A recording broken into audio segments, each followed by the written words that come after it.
Good morning and welcome to Winning with the Wrangler at Dick Powell's Leadership Corner. Brought to you by Earth, Wind, Fire, Water Training and Development, where our passion is building leaders of today and tomorrow. Leaders, the information on today's program was gathered from many different places and many different people. So if you hear yourself in my speech today, hey, it's not all about you. All right, let's get going here, because I'll tell you what, the first thing I want to do is remind you that for speaking appearances and support, hey, don't hesitate. Just give us a call here at 727-422-1833 and we'll make it happen. Now, today we're going to look at a couple things that as leaders, I think we need to really put some time and thought process into. First of all, everyone's name has value. I was amazed as I sat in an organizational meeting when the person that's on the stage started to come off this. It was really crazy. The speaker of the day started his message with, "Names are not important." You see, that statement shocked me to the core more than just a little bit. You see, I know that some speakers believe in shocking the audience with an opening statement. I know that. And I personally don't believe that that's what kind of, shock jock things that we ought to be doing as leaders. That's just not what I believe. So, I had to come home and do some research. If you know me very well, you know that that's part of my life. Do the research, get prepared before you execute. Those three things are kind of the way I do things. So when I heard this person say over and over that names are not important, well, the first thing in my research when I started researching about names is I found that, in the Bible, there's 62 verses speaking of how the good Lord knew your name before you were even created. The second thing is your name has value, and it is important. I strongly believe our name has importance, meaning, and can direct us on our own path. That's how important I believe these things are. Our opportunity is to learn how to live into our names and own them. As leaders, I'm going to encourage you to encourage others to look at their name, find out what it means, find out why they were named that, and then live into it. That's a big part of it. Don't let anybody ever tell you that you don't matter. Never underestimate the power of your name. Never let someone tell you your name does not matter. Stand tall, I say. Love your name. Live your name, and always be proud of your name and where you came from and who you are. Now, in my life, I might have a few years on some of you listening and watching, but I tell you what, I have personally had several names. Well, and most of them are complimentary. There have been some not so, but I'll tell you what, I was named Richard Wesley. And Richard Wesley, we found out, those are people in my back heritage, were part of my lineage. Most of them were pastors, and most of them were great speakers and orators on the stage. I wonder why that's why I do what I do. But I believe part of it is who I became. Now, my nickname was Dick, and I grew up with that most of my life, and still today I go by Dick or DW, and that's just who I am, and I own that. There's a title that goes along with Leadership Wrangler, and people know me that across the country when I speak on stage that the Wrangler's going to come and talk about leadership and accountability. That's who I am. Others know me as the backwoods prophet, a preacher who's going to come and really shoot it straight to you and is not really going to bend a whole lot in between. I was given the name of Tarle Tomo by a group of scouters when I became Vigil Honor member. That means a lot. You see, Tarly Tomo means adamant guide. I guess that goes along with the other ones, doesn't it? You see, I'm proud of each and every one of those names and the story, the growth, the personality, and the legacy that goes with each one of them. When we disrespect someone for their name, we're not just disrespecting them. We're disrespecting all the people that came before them. And you're disrespecting yourself by lowering your whole stature. So leaders, I'm going to tell you what. Use people's names. They have meaning. They have power. And encourage them to live into them. Find out what they mean. And become the leader that they're called to be. Tell you what. Again, when this person said that names don't matter, I have to really tell you, it really lit a fire. And I had to go and do my homework. And that's why I encourage you to do the research. Get prepared before you execute. That's the whole piece. Now, I'm going to jump off that because it doesn't sound like I'm, on my soapbox. But, it just really rattled me so much I wanted to bring it to your attention. Because we as leaders, I believe, sometimes just don't understand the words that come out of our mouth. Every once in a while, that happens even to me. So let's jump into something that's really positive, okay? Now, it's going to sound maybe negative question, but it's a positive answer. That's the fun part about being on with you. I do my best to always bring you some positive notes of how to take and put positive things into your life as well as others around you. Because that's what leadership and accountability is all about. Now, the question that came up, and quite frankly, it was a question that I had never thought about. Are you plugged in? Now, when I heard, are you plugged in, I had to think of my father, who was a mechanic, and when you ever heard plug, that meant spark plugs, and it had nothing to do with what this is all about. But that was the first thing that really came to my mind. Am I plugged in? And if you think about it, without your spark plugs, your car does not work. So that was the question that was presented to me today, and the more I thought about it, the more I had to have an answer. And I really wasn't prepared to answer it even myself. You see, this person went on to say, are you plugged into your surroundings? In other words, are you intentionally where you're at? Do you know who and where and what's going on around you? I just say, well, on the most part, I kind of know what's going on in my city, in my town, and my country. I'm pretty sure I know most everything, but I'm not really plugged in. I'm not really involved.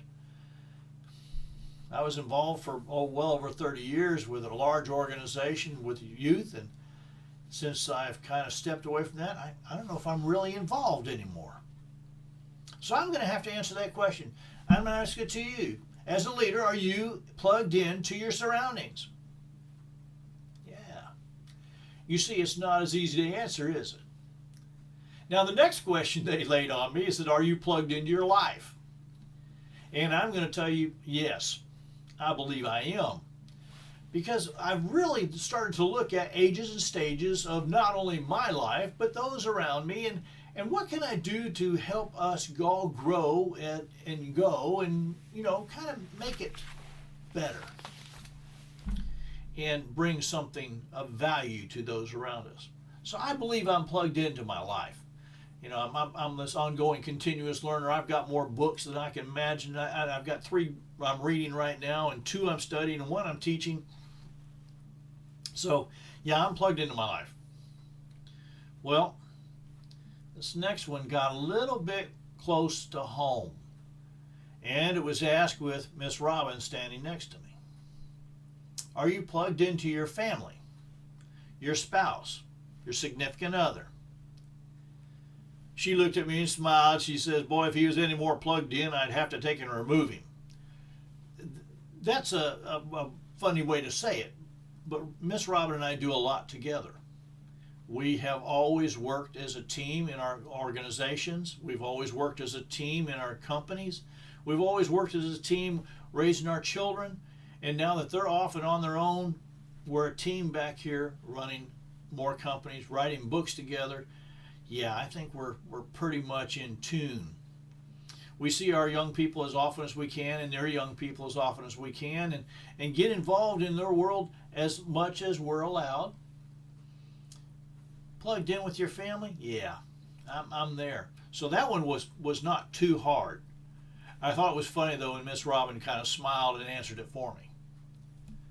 The next one is, are you intentionally,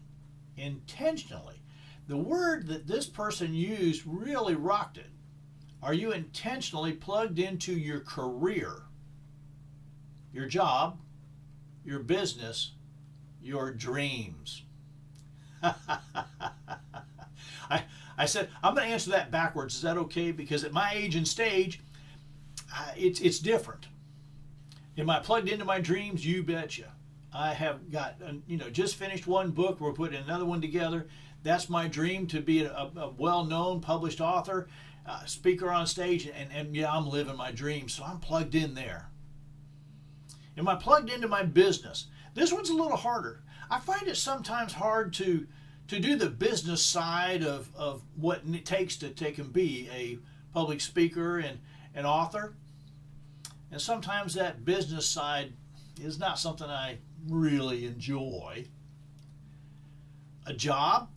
Well, I gave up job many years ago when I supposedly retired after a 30-year career.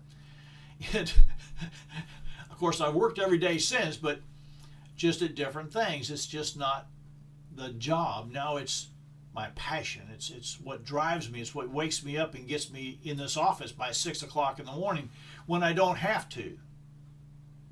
That's the funny part about it. So it's not a job. And career, well, I had a career and I enjoyed it. I loved being an instructor and working with other people, passing on knowledge and doing those things. And I kind of feel that my career has not stopped. I feel that my career is still here. And that's what I'm doing with you on this radio and television, and working with people who let them know that there's more to life than just work. So, am I intentionally plugged in? Yes, I believe I'm intentionally plugged in all those things. So, again, when he rocked me back with the first question, and then didn't let up, kept asking questions, I thought, this is a smart young person who is really trying to gather information, not just for himself, but for those around. They're asking pertinent questions of a person who has been through some different ages and stages than they have. So I started asking them questions back. I asked them, what's it mean for you to be plugged in intentionally? What's it mean? Is this something that you actually have to put on your day runner? Do you actually have to think about every day, that you actually use as part of your strategy to build yourself and your organization, your career? Now, there's where the answers started getting fun. Because I found that this group of young people really were intentionally thinking about it and doing something about it. They were intentionally taking action, which I got excited about. So when I asked them the question, are you intentionally plugged into your surroundings? I found out that so many of them were actually involved in the civic organizations in their area. That they were involved in nonprofits, they were involved in different organizations and pieces that meant something to them. They were plugged into their surroundings. That was an exciting piece. The next part is I asked him the question back, are you intentionally plugged into your life? This is where we got some really fun questions, because many of them were still in that process of really doing the research of what their gifts and talents were. Even though they had college educations, they had some letters behind their name, they were still looking for what their gifts and talents were. And they were doing it intentionally. Now, I thought that was kind of interesting. I encouraged them to help others to find their gifts and talents before they went to college, before they took that next step, so as that they didn't, have to do it afterwards. And they said that was one of the things for them to get plugged into their life, was to help others help themselves, which is our motto here. So it was a great discussion, and it lasted a little longer than I thought it should, but it was fun to hear their thoughts. So I'm encouraging you to take a look at your thoughts. What are your thoughts on this? Are you intentionally plugged into your life? Well, the next one was, hey, are you intentionally plugged into your family, spouse, or significant other? Well, many of them did not have a spouse. Some had significant others. And so this was a little harder for them. And the intentionality part, they said they struggled with, because they were struggling with being intentional about being involved in their surroundings, being involved in their life, and this being involved in finding out who they were. So being involved and intentionally involved with someone else was still struggling for them. But they were intentionally thinking about it. That's the part that I really got excited about. I thought, these are young people I've been working with for a while, and they're getting it. They're understanding what's going on. They were able to ask me a question and really stick me. And of course, they knew I was going to turn it around on them and really let them dig in and think about where they were. Because when the question came up, are you intentionally plugged into your career, your job, your business, your dreams, more of them had their own companies than had a job. It was amazing to me that most of them, they had worked a job, wasn't really crazy about it. They found that their gifts and talents weren't being used, and so they went and designed their own company. They had listened to me many times say that, hey, if you can't find a job, invent your own career. And they'd heard the story about how my grandfather came over, with his simple hand tools and built a business building furniture.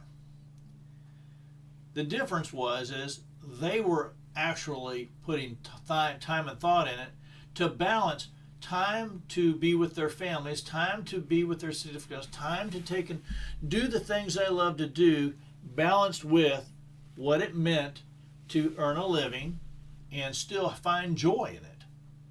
And when they talked about these dreams and their business and their career, that was a big thing that they talked about, finding joy within that situation. Now that should excite us all, that people were putting the time and effort into making that happen. Well, this conversation has now lasted over several different meetings with these young people, and we've really grown the list. It's even gotten bigger, but the list can go on and on. I'm going to encourage you to ask those kind of questions of yourself.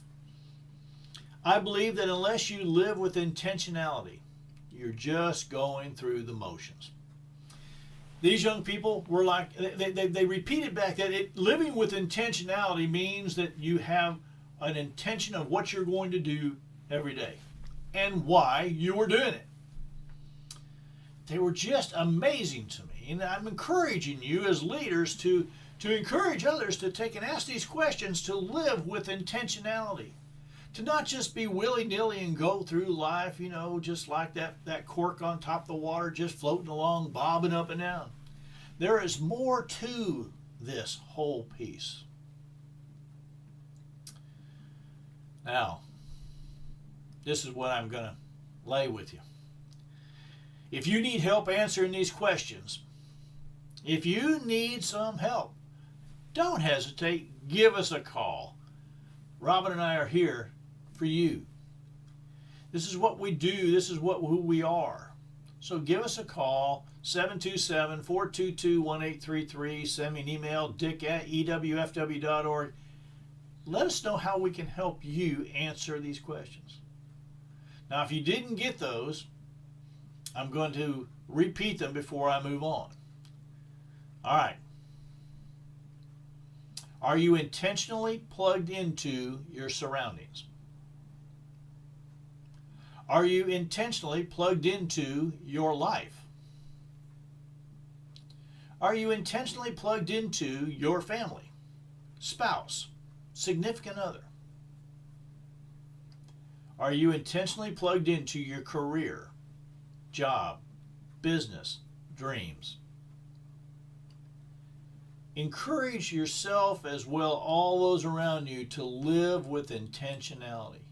You will find that when you do, this will change how not only you start looking at yourself and responding to those things, but how other people look and respond to you. They'll see that intentionality brings forth a whole different look and ability to see what you are doing and how you are doing it. How exciting is that? Well, I'm going to tell you what, that's pretty darn exciting. All right, let's move on. We've got a few minutes left, and we're going to take up this last little piece because I believe they all go together. The thing about my name, I think about living with intentionality. The last piece for today is be authentic. Be authentic. Be truth-filled. When you tell people your dreams, do you hear, "Oh, you can't do that. Who do you think you are? You don't have the education. I don't know you. I didn't know you were interested in that. Own your own business? You better get a real job." You know, I heard those things over and over as we were making decisions to leave the organization of the big corporate world and go out on our own. And during that time, we'd always had small little companies that Miss Robin and I had run. And you know, we'd always done it together. And everybody gave us those same things. "You can't do that. Who do you think you are? You don't have the education. I didn't know that you were even interested in that. Own your own business? Well, you better get a real job."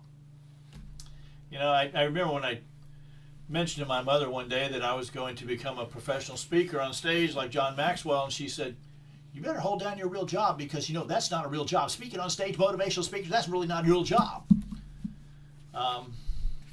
Mom's passed away now, and it's a real job, Mom.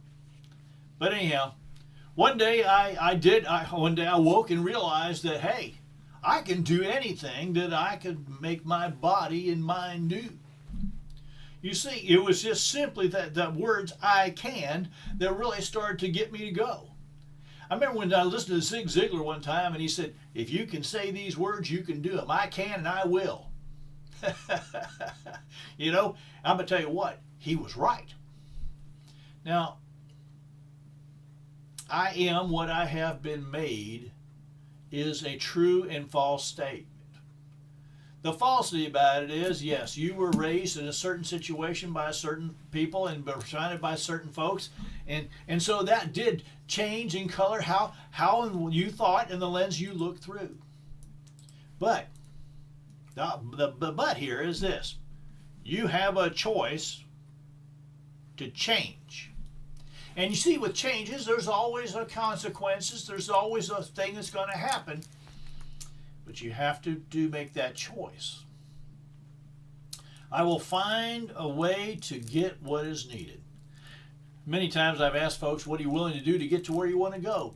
Sometimes you have to kind of put your dreams not on hold, but just slow them down a little bit to do the things you must do so you can do what you want to do later. You know, "I am who I am," my grandfather used to say, and I didn't quite understand what that meant, but he understood quite frankly. He was a man that worked with his hands and was a professional carpenter, and boy, the things he could do with a piece of wood. Now, let me give you the true statement. Even if you're working for someone else, you work for yourself. Every time that you go to work in the morning, you're working for yourself. You're working for a paycheck. You're working for an option. You're working for something down the road. You work for yourself. Now, if you own your own company, you're going to find it 7 days a week, 24 hours a day, 365 days a year. Even when you're on supposedly vacation, you're working. It's part of the life.